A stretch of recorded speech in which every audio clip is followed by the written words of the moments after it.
Shalom Bapak Ibu Saudara yang saya kasihi dalam Tuhan. Selamat Hari Natal. Tuhan Yesus memberkati kita semua. Baiklah, sebelum kita membaca firman Tuhan, mari kita bersatu dalam doa. Segala pujian, hormat, kemuliaan bagi nama-Mu Bapa, buat kebaikan dan kemurahan yang tidak pernah berubah dalam kehidupan kami. Pada hari ini Bapa, Engkau telah lahir bagi kami dan Engkau telah menunjukkan kasih setia-Mu yang begitu besar kepada kami, sehingga Engkau telah menyelamatkan kami dari dosa dan dari kesalahan kami, dan telah menebus kami sehingga kami layak untuk menjadi anak Allah dan untuk mendapatkan keselamatan yang kekal. Terima kasih Bapa, terima kasih Yesus, terima kasih Roh Kudus. Kami telah berdoa dan mengucap syukur. Haleluya, amin. Shalom Bapak Ibu, dan selamat sekali lagi saya ucapkan selamat Natal buat kita semua. Pada hari ini kita akan belajar kembali tentang firman Tuhan yang terdapat di dalam Matius pasal yang kedua ayat 1 sampai yang ke-12. Matius pasal yang kedua ayat yang pertama sampai dengan yang ke-12. Sesudah Yesus dilahirkan di Betlehem di tanah Yudea pada zaman Raja Herodes, datanglah orang-orang Majus dari timur ke Yerusalem dan bertanya-tanya, di manakah dia, raja orang Yahudi yang baru dilahirkan itu? Kami telah melihat bintangnya di timur dan kami datang untuk menyembah dia. Ketika Raja Herodes mendengar hal itu, terkejutlah ia serta seluruh Yerusalem. Maka dikumpulkannyalah semua imam kepala ahli Taurat bangsa Yahudi, lalu dimintanya keterangan dari mereka di mana Mesias akan dilahirkan. Mereka bertanya kepadanya, di Betlehem di tanah Yudea, karena demikianlah ada tertulis dalam kitab Nabi.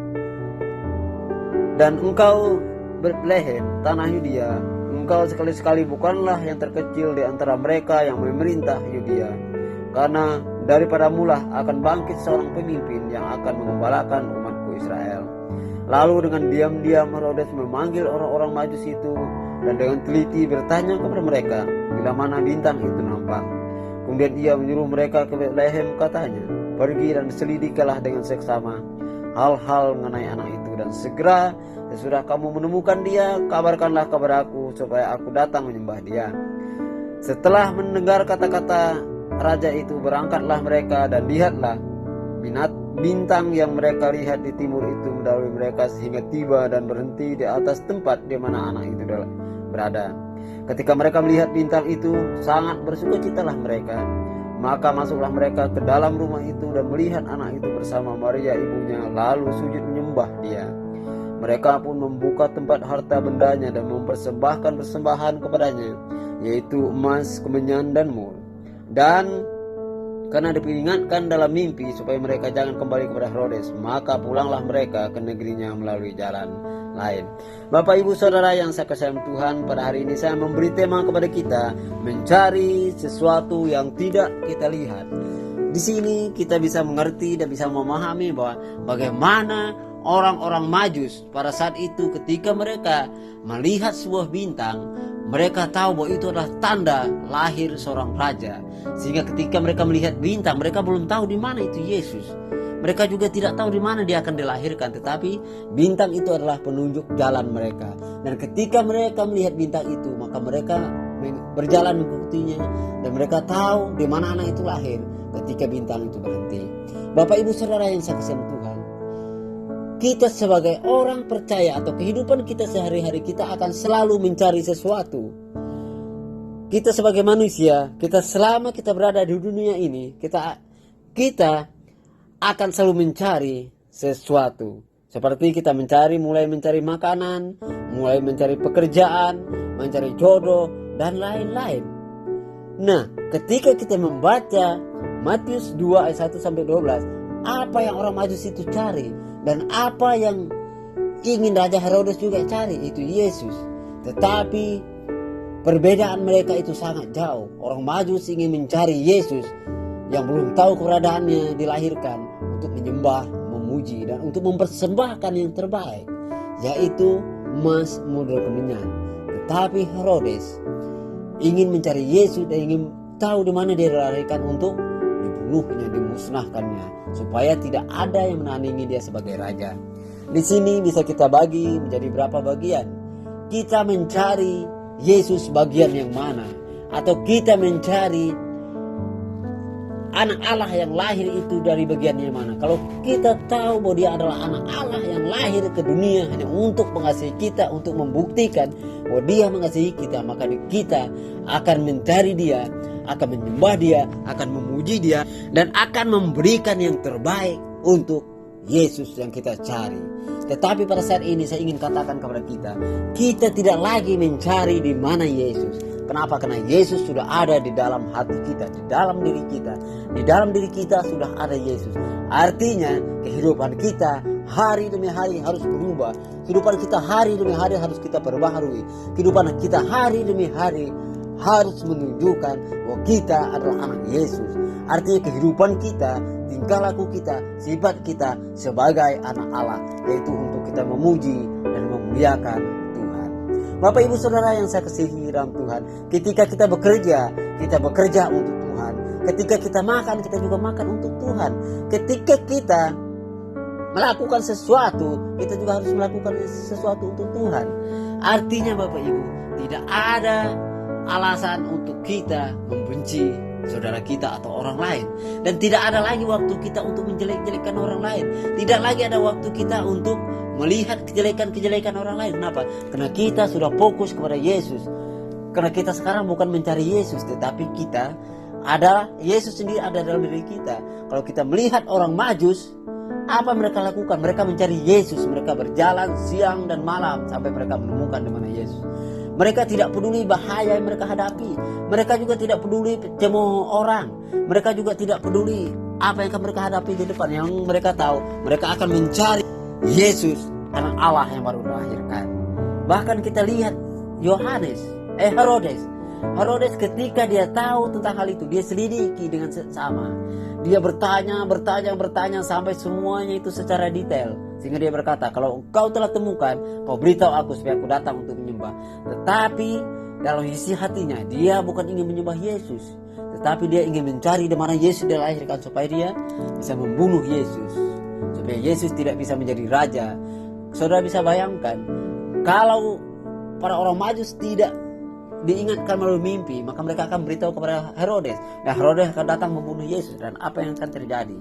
Bapak Ibu tahu yang akan terjadi, kita tidak bisa diselamatkan dari dosa. Tetapi pada hari ini saya ingin mengingatkan kepada kita bahwa kita telah menemukan Yesus yang dicari oleh orang yang tidak mengenal Yesus.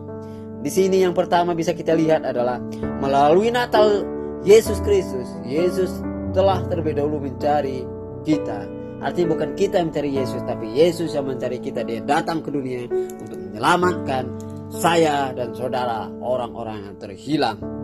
Ia datang menjadi manusia dan terlahir di Betlehem. Ia mati disalibkan di Golgota. Ia datang untuk mencari dan menyelamatkan kita dari dosa. Karena Yesus mencari kita, maka janganlah kita menjauh dari Yesus. Anak-anak kita mesti ada dalam rangkuman cinta dan berkat Tuhan. Dan kalau kita melihat juga dalam diri kita secara pribadi, anak-anak kita berada di sekitar kita. Kenapa? Karena mereka adalah anak kita. Kita sebagai anak Allah seharusnya kita berada di lingkupan, bahkan di dalam lingkupan cakupan kasihnya Allah.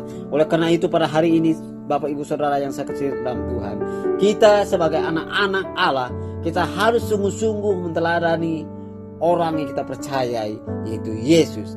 Jika kita anak yang rajin, anak yang taat, dan anak yang tahu berbakti kepada orang tua, maka kita juga harus tahu bahwa kita juga harus percaya dan menghormati Yesus sebagai Tuhan dan Juru Selamat kita, yang telah mengangkat kita dari lumpur dosa, dari maut kematian menjadi kehidupan yang kekal.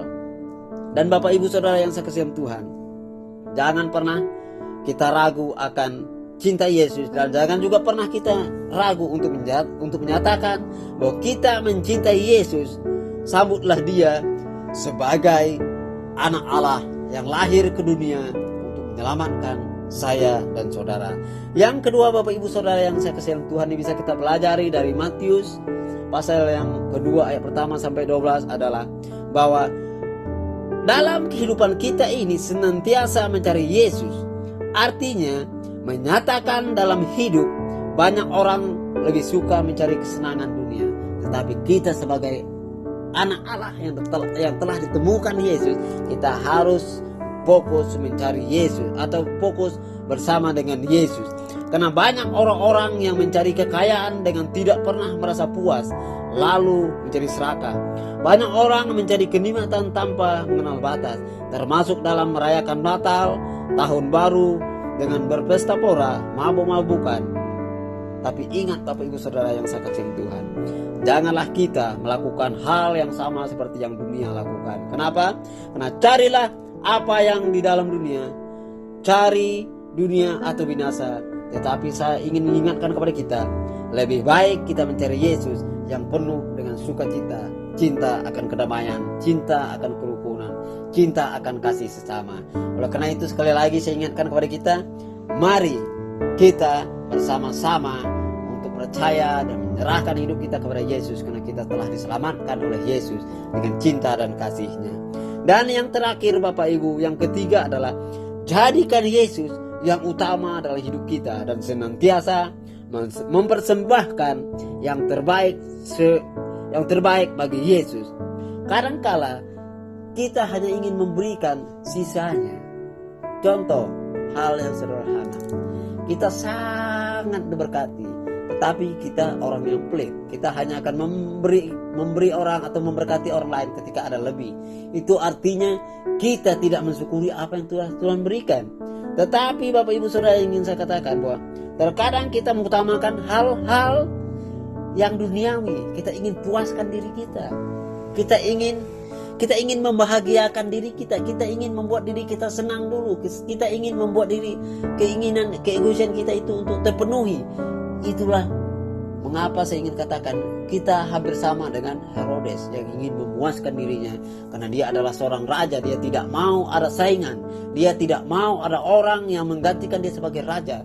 Ketika orang Majus mengatakan bahwa Yesus telah lahir sebagai raja, maka dia akan berusaha untuk membunuh Yesus. Kalau saudara lihat cerita selanjutnya, sebanyak anak-anak yang lahir, semua anak-anak yang lahir pada zaman Yesus, semuanya dibunuh. Tetapi ajaibnya, Yesus menyingkir. Kenapa? Karena bapaknya memperingatkannya.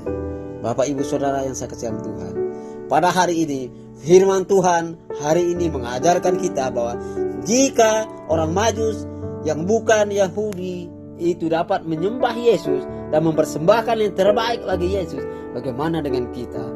Persembahkanlah yang terbaik bagi Yesus, sehingga hidup saudara dan saya akan penuh dengan damai dan sukacita. Tuhan Yesus memberkati. Mari kita berdoa. Segala pujian, hormat, kemuliaan bagi nama-Mu Bapa. Engkau Allah yang layak ditinggikan, Engkau Allah yang layak disembah, karena Engkau adalah Allah yang selalu memberkati kami, selalu menjaga kami, dan selalu melindungi kami. Kami sangat bersyukur Tuhan, kalau pada saat ini Engkau telah lahir bagi kami untuk memberikan keselamatan, untuk memberikan kasih, untuk memberikan damai sejahtera, dan untuk memberikan kelimpahan damai sejahtera, dan untuk memberikan kesembuhan dan keselamatan bagi kami. Bapa, kami serahkan semua sidang jemaat-Mu ke dalam tangan Tuhan, dimanapun mereka berada pada saat ini. Biarlah Tuhan selalu bersama-sama dengan mereka. Kami juga serahkan Bapak dan Mami, biar mereka juga selalu dalam lindungan Tuhan, dan Joshua, Jonathan, anaknya, istrinya, dan bahkan keluarga besar mereka ke dalam tangan Tuhan. Karena kami tahu bahwa Tuhan akan selalu bersama-sama dengan mereka. Demikian juga untuk sidang jemaat Shalom pada saat ini Bapak, Engkau lingkupi mereka dengan kasih, damai, sejahtera. Terima kasih Bapak, terima kasih Yesus. Mari kita mengangkat kedua tangan kita. Tuhan berkati Engkau dan melindungi Engkau. Tuhan menyinari Engkau dengan wajahnya dan memberi Engkau kasih karunia. Tuhan menghadapkan wajahnya kepadamu dan memberi Engkau damai sejahtera.